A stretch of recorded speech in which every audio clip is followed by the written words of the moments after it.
Bem-vindo a esta viagem por Cosmos, de Carl Sagan. Mais do que um livro sobre planetas e estrelas, esta obra convida-se a olhar a realidade com curiosidade, imaginação e responsabilidade. Este resumo interpreta as ideias centrais de cada capítulo, mas não substitui a leitura completa, que traz histórias, imagens e nuances próprias. Capítulo 1. As margens do Oceano Cósmico. Sagan começa com uma mudança de escala. O cosmos é tudo o que existiu, existe e existirá, enquanto a Terra é um pequeno mundo em uma vastidão quase incompreensível. Essa percepção não pretende diminuir a vida humana, mas situá-la. Somos pequenos no espaço, porém capazes de perguntar, compreender e cuidar. Para atravessar esse oceano cósmico, ele defende duas forças que devem caminhar juntas: imaginação e ceticismo. A imaginação formula possibilidades e abre caminhos. O ceticismo pergunta pelas evidências e separa a hipótese de fantasia. Uma sem a outra pode nos levar à esterilidade ou ao engano. Essa combinação também vale para as decisões comuns da vida. Sagan explica que um ano-luz é uma medida de distância, não de tempo. É o caminho percorrido pela luz em um ano. Ao percebermos quantos mundos, estrelas e galáxias existem, surge uma pergunta honesta: a vida seria exclusiva da Terra? Ele considera a possibilidade plausível, mas preserva a distinção entre expectativa e prova. Para tornar a escala imaginável, Sagan percorre a Via Láctea, os aglomerados de galáxias e as grandes estruturas do universo. Cada degrau amplia o horizonte e mostra que não existe um centro humano privilegiado. Ainda assim, a raridade de planetas habitáveis torna cada mundo vivo precioso. A vastidão não autoriza indiferença. Ela torna a Terra ainda mais singular para nós. O capítulo inaugura a metáfora da nave da imaginação. Ela não dispensa cálculo nem observação, mas permite visualizar aquilo que os sentidos não alcançam diretamente. Essa é a proposta de Cosmos: experimentar assombro diante dos fatos, sem transformar o assombro em credulidade. A pergunta "onde estamos?" prepara as perguntas "como chegamos aqui?" e "o que faremos com este conhecimento?" Capítulo 2. Uma voz na fuga cósmica. A vida terrestre é apresentada como parte de uma longa história química e evolutiva. Carbono, água e moléculas complexas podem se organizar de modos extraordinários. Sagan pergunta se essa história aconteceu apenas aqui ou se em outros planetas a matéria também encontrou caminhos para se tornar viva e consciente. O livro lembra que todos os seres vivos da Terra compartilham uma ancestralidade profunda. Isso não apaga as diferenças entre espécies, mas revela parentesco. A evolução não é uma escada planejada rumo ao ser humano. É um processo de variação, seleção e adaptação. Nós somos um de seus resultados, não a medida de tudo. Sagan usa a história dos caranguejos Reiki, associados na tradição japonesa a rostos de guerreiros, para mostrar como seleção natural e memória cultural podem se entrelaçar. O caso convida Deskunze a desconfiar de explicações fáceis. Uma narrativa emocionante pode guardar um mecanismo real, mas é preciso investigar como ele opera. A imagem da fuga cósmica vem da música. Várias vozes entram, se diferenciam e se respondem. Para Sagan, talvez a vida no universo também seja assim, diversa e não repetitiva. Não há motivo científico para esperar cópias humanas em outros mundos. Um ambiente diferente poderia favorecer outros sentidos, metabolismos e formas de inteligência. Ele acompanha a evolução pelo registro fóssil e pelas mudanças graduais acumuladas no tempo. O ponto não é reduzir a vida a uma máquina sem significado, mas compreender sua continuidade material. Saber que compartilhamos ancestrais com todos os seres vivos pode ampliar o respeito pela vida.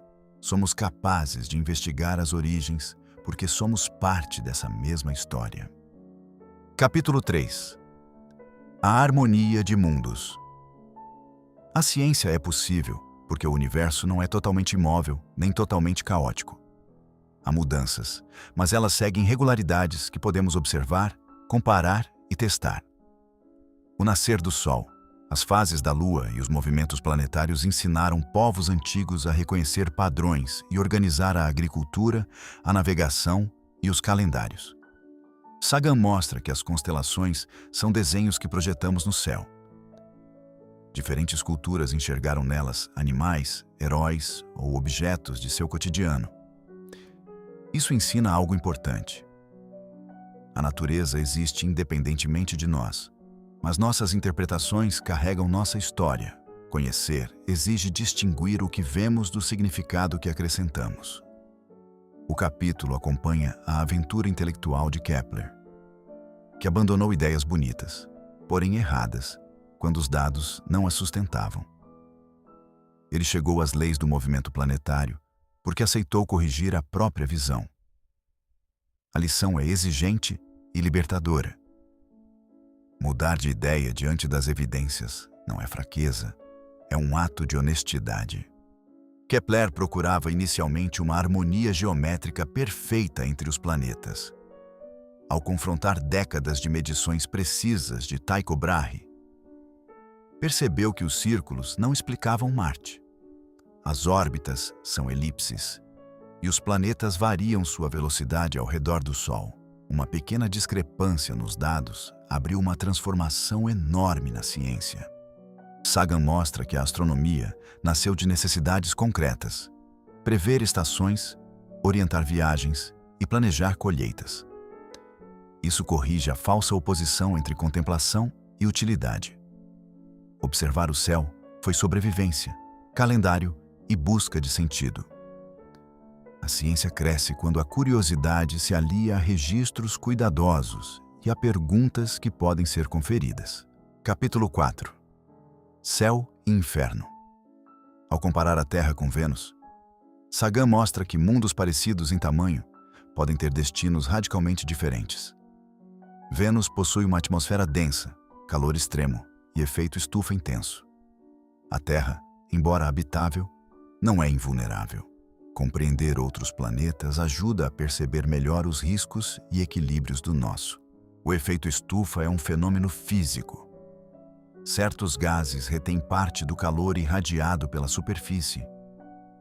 Ele é necessário em certa medida para a vida terrestre, mas pode tornar-se perigoso quando se intensifica. Sagan conecta a ciência planetária à responsabilidade ambiental, lembrando que alterar a atmosfera é alterar as condições que sustentam civilizações. O capítulo também critica a ideia de que catástrofes pertencem apenas ao passado remoto ou a outros mundos. A natureza tem escalas de tempo maiores que as humanas. E nossa tecnologia ampliou nosso poder de causar danos. Prudência não é pânico.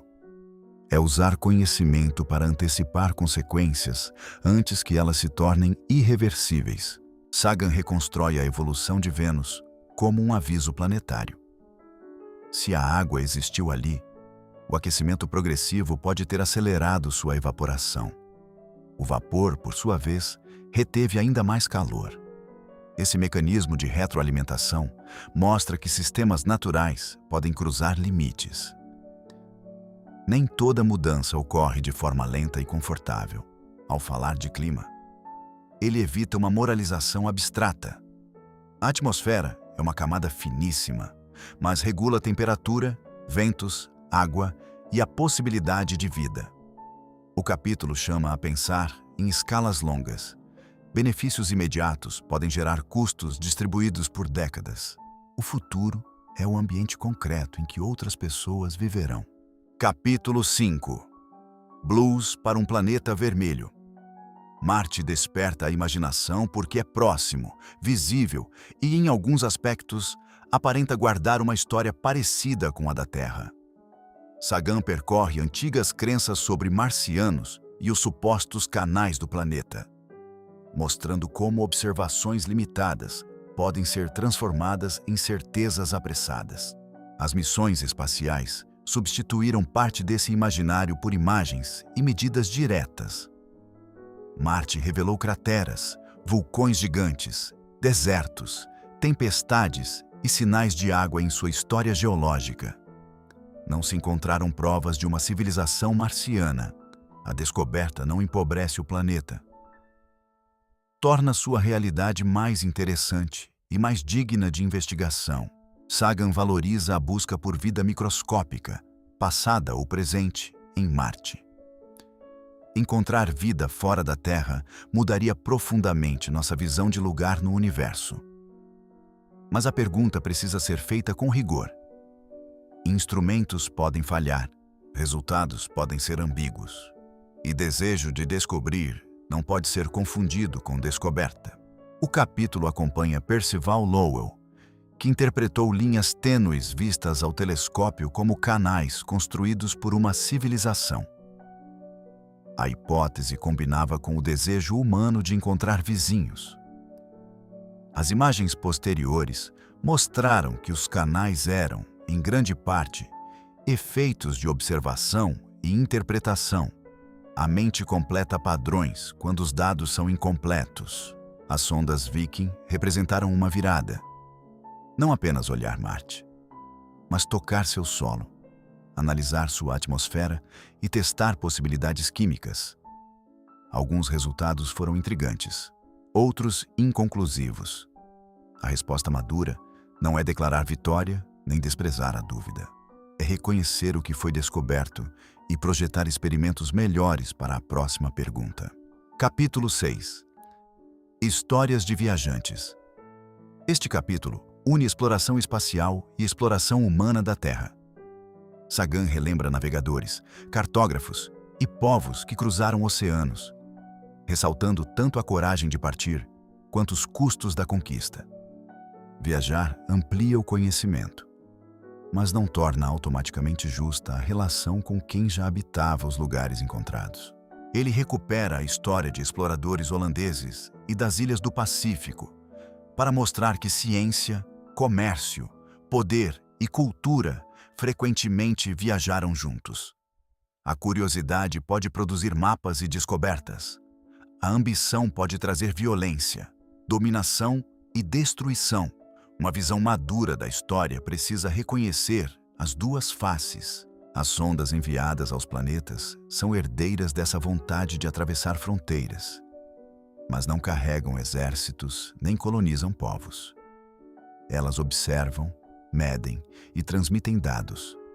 Sagan vê na exploração científica uma possibilidade de encontro mais humilde com o desconhecido. Aprender primeiro, em vez de assumir que já sabemos o que encontraremos. As histórias de Cook e dos povos do Pacífico revelam que ninguém chega a uma terra vazia quando ela já possui habitantes, memórias e formas de conhecimento. Sagan não romantiza a exploração humana. Navegação, ciência e expansão imperial estiveram misturadas. Conhecer não deveria significar dominar, apagar ou explorar sem responsabilidade. Ele destaca também a aventura das Voyagers pelos mundos externos. Cada aproximação transformou pontos de luz em paisagens, nuvens de Júpiter, anéis de Saturno, luas ativas e superfícies inesperadas. As imagens não foram apenas belas, corrigiram teorias. Explorar é aceitar ser surpreendido, e uma boa teoria se modifica quando a surpresa exige. Capítulo 7. A espinha dorsal da noite. Sagan narra como a explicação do mundo passou, em parte, de mitos para investigações baseadas em observação e argumento. Os pensadores jônicos da Grécia Antiga, como Tales, Anaximandro e Demócrito, procuraram causas naturais para fenômenos naturais. Eles não acertaram tudo, mas abriram uma postura mental decisiva. Essa postura afirma que o universo pode ser compreendido sem recorrer imediatamente ao sobrenatural. Não é uma negação automática de toda a experiência humana. e sim uma regra para investigar a natureza. Procurar mecanismos, evidências e explicações que possam ser confrontadas. É assim que ideias deixam de ser apenas opiniões e se tornam conhecimento testável. Sagan lamenta que parte dessa tradição tenha sido abafada por autoritarismo e dogmatismo. O caso de Hipátia, assassinada em Alexandria, simboliza para ele o preço humano da intolerância intelectual. Uma sociedade que protege perguntas, bibliotecas e debate crítico protege também seu futuro. O conhecimento precisa de liberdade para florescer. Os atomistas, especialmente Demócrito, imaginaram que a matéria fosse composta de partículas minúsculas em movimento no vazio.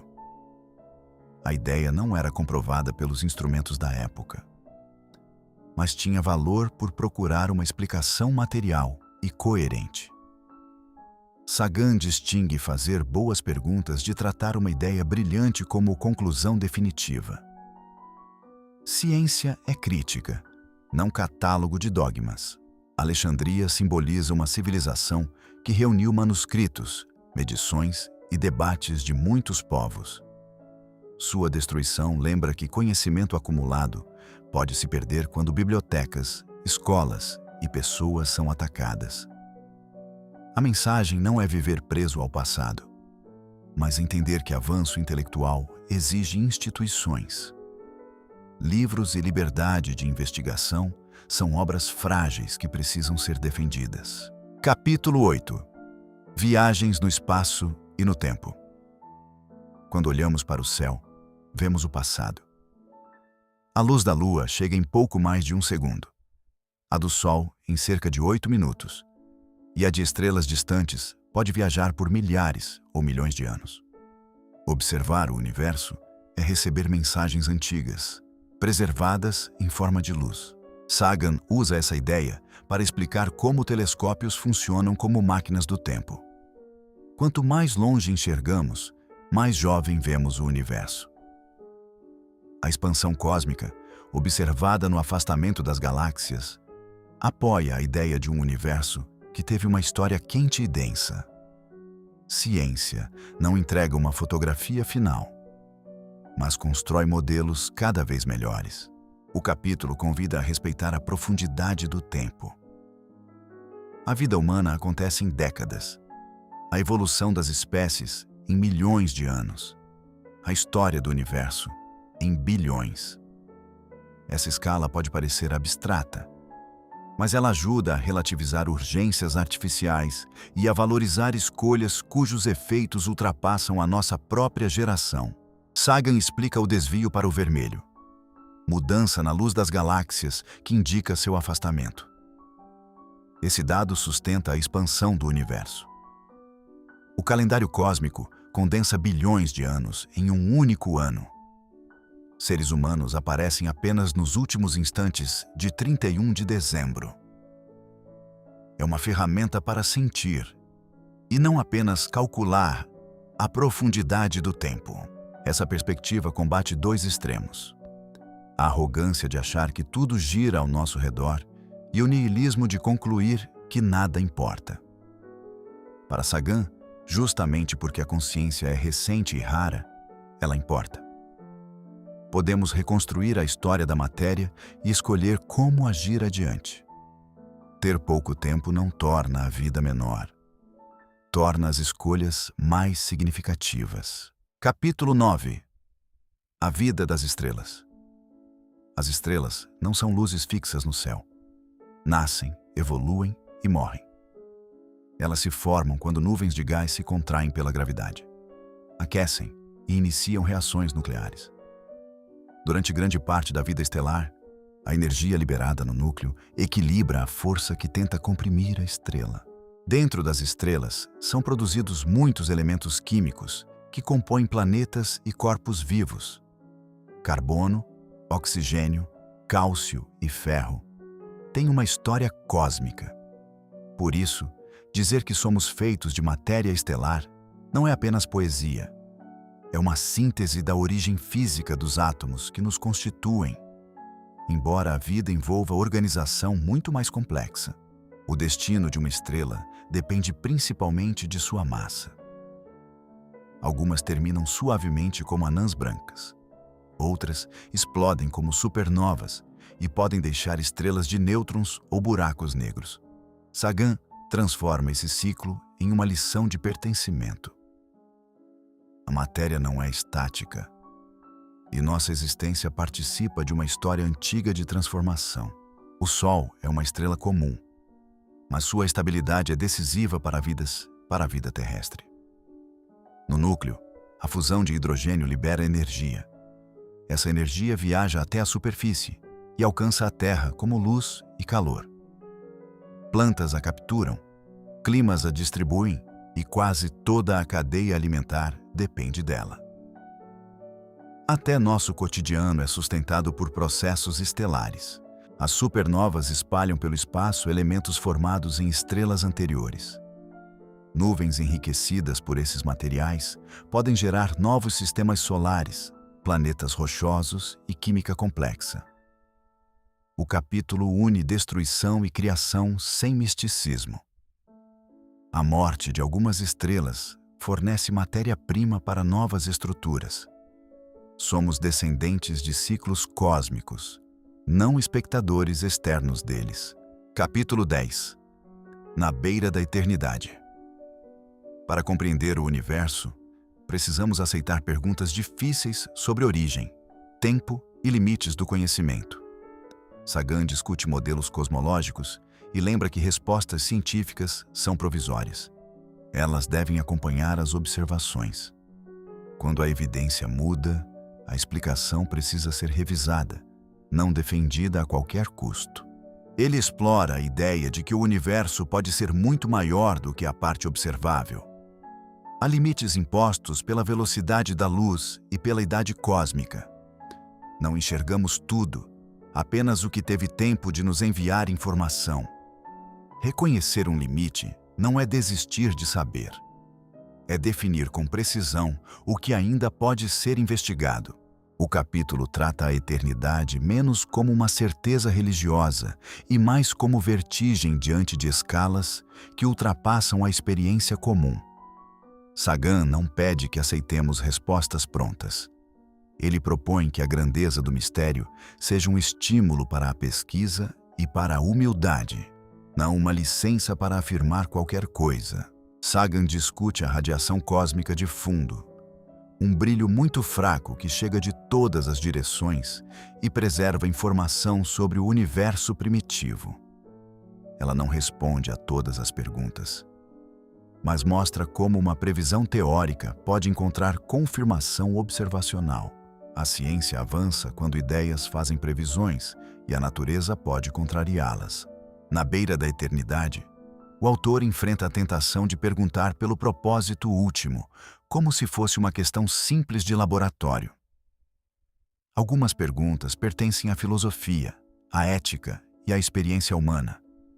Outras podem ser testadas empiricamente. Confundir esses campos gera falsas certezas. Respeitar limites de método não limita a profundidade das perguntas.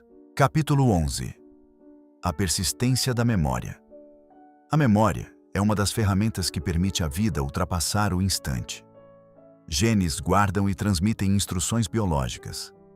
Cérebros registram experiências. Livros, imagens e bibliotecas preservam conhecimento fora de um indivíduo. Cada forma tem limites, mas juntas tornam possível aprender com quem viveu antes. Sagan explica que o cérebro humano carrega camadas evolutivas, funções ligadas à sobrevivência, às emoções e ao pensamento simbólico. Essa é uma imagem útil, mas não significa que sejamos controlados inevitavelmente por um cérebro primitivo. Podemos reconhecer impulsos, educá-los e criar instituições que favoreçam cooperação, reflexão e autocontrole. A escrita expandiu a memória coletiva. Uma pessoa não precisa redescobrir sozinha a geometria, a medicina ou a história. Pode começar onde gerações anteriores chegaram. Mas memória sem pensamento crítico também conserva erros e preconceitos. A responsabilidade de cada geração é herdar o conhecimento, testá-lo e ampliá-lo com cuidado. O genoma é uma memória química, uma sequência de moléculas que orienta parte da construção e do funcionamento dos organismos. Mas ele não contém uma biografia pronta. Aprendizado, ambiente, cultura e relações também moldam quem nos tornamos.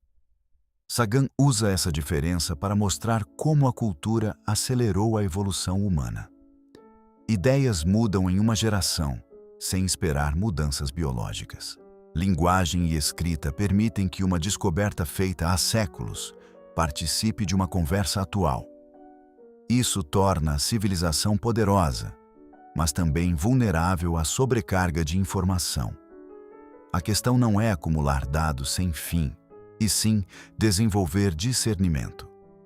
Memória útil inclui checar fontes, reconhecer incertezas e distinguir informação relevante de ruído. Capítulo 12.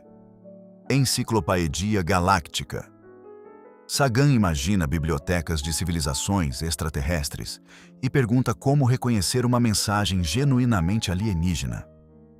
O fascínio por OVNIs, visitantes antigos e mistérios, é compreensível, mas não basta como evidência. Quanto mais extraordinária a afirmação, mais rigoroso deve ser o exame das provas. Para mostrar como deciframos mensagens, ele conta-te a história de Champollion e da Pedra de Roseta. O avanço não veio de uma intuição isolada, mas de comparação, trabalho paciente e correção de erros. Se algum dia recebermos um sinal de outra inteligência, precisaremos da mesma disciplina. Curiosidade intensa, colaboração e verificação independente. As placas e discos das naves Pioneer e Voyager representam uma mensagem humana lançada ao espaço. Elas dizem algo sobre nós, mesmo que jamais sejam encontradas. Ao escolher imagens, sons e símbolos, somos levados a perguntar: o que realmente desejamos comunicar sobre a Terra? A busca por outros também se torna um exame de nossa identidade. A equação de Drake organiza os fatores que influenciam o número de civilizações comunicativas na galáxia: estrelas, planetas, vida, inteligência, tecnologia e duração das sociedades. Muitos termos eram desconhecidos quando Sagan escreveu, e vários continuam incertos. Seu valor não é produzir um número mágico, mas esclarecer quais perguntas precisam de dados. Sagan compara a possível decifração de sinais cósmicos à leitura de uma biblioteca distante. Talvez encontremos uma mensagem, talvez apenas silêncio. Ambos exigem interpretação cuidadosa. O silêncio não prova que estamos sozinhos, pois distância, tempo e tecnologia podem impedir o contato. A postura correta é procurar de modo aberto, sem inventar evidências para satisfazer a vontade de companhia. Capítulo 13. Quem fala em nome da Terra? O último capítulo reúne a pergunta científica e a questão ética do livro. Vistos do espaço, os conflitos humanos não desaparecem, mas as fronteiras parecem menos naturais e absolutas. A Terra aparece como um mundo frágil, compartilhado por todos, sem uma reserva conhecida de lugares para onde possamos fugir. Sagan alerta para a guerra nuclear, a destruição ambiental e a tendência de transformar diferenças em hostilidade. O conhecimento científico aumenta nosso poder, por isso, exige maturidade moral. Não basta saber construir tecnologias. Precisamos decidir para que elas servem, quem é protegido por elas e quais consequências recaem sobre pessoas que ainda nem nasceram. Cosmos termina com esperança responsável. Somos uma espécie jovem, capaz de crueldade, mas também de compaixão, cooperação e descoberta. Explorar o universo e cuidar da Terra não são projetos opostos. Quanto mais entendemos nossa origem cósmica e nossa vulnerabilidade, mais forte pode ser o compromisso de preservar este raro mundo vivo. Quem fala em nome da Terra? É uma pergunta política e moral. Nenhuma nação, grupo ou geração possui sozinha o planeta. Sagan propõe uma lealdade mais ampla, sem apagar culturas locais, reconhecer interesses comuns diante de riscos que atravessam fronteiras, como guerra, fome, degradação ambiental e perda de conhecimento. O fechamento não promete que a ciência salvará a humanidade por si só. Conhecimento oferece poder e escolha. Sabedoria exige decidir como usá-lo. O futuro dependerá de instituições, educação, cooperação e da capacidade de controlar impulsos destrutivos. Para Sagan, explorar o cosmos treina a mente para pensar em conjunto, em longo prazo e além de rivalidades estreitas. Ao concluir esta viagem, fica a proposta essencial de Carl Sagan. Maravilhar-se não é abandonar a razão. É permitir que a razão revele uma realidade ainda mais profunda. Que o céu desperte perguntas, que as evidências orientem as respostas e que a consciência de habitarmos uma única terra nos torne mais lúcidos, cuidadosos e humanos. Nesta jornada, vimos como nascem e morrem as estrelas, como os átomos se tornam planetas e vida, como a evolução produziu consciência e como a ciência avança ao testar as próprias ideias. Vimos também que Marte, Vênus, as galáxias e as possíveis civilizações distantes não são apenas temas separados. Todos ajudam a responder de onde viemos e qual é o nosso lugar. Mas Cosmos deixa uma pergunta ainda maior. Se somos matéria do universo capaz de compreendê-lo, conseguiremos usar essa compreensão para não destruir o único lar que conhecemos? Para Sagan, a resposta não está pronta. Ela depende de escolhermos conhecimento em vez de ignorância, cooperação em vez de destruição e responsabilidade em vez de indiferença. Se esta viagem pelo cosmos despertou algo em você, compartilhe este vídeo com alguém que também merece escutar estas ideias. Talvez uma pergunta sobre o universo seja o começo de uma nova forma de olhar para a Terra. Até a próxima!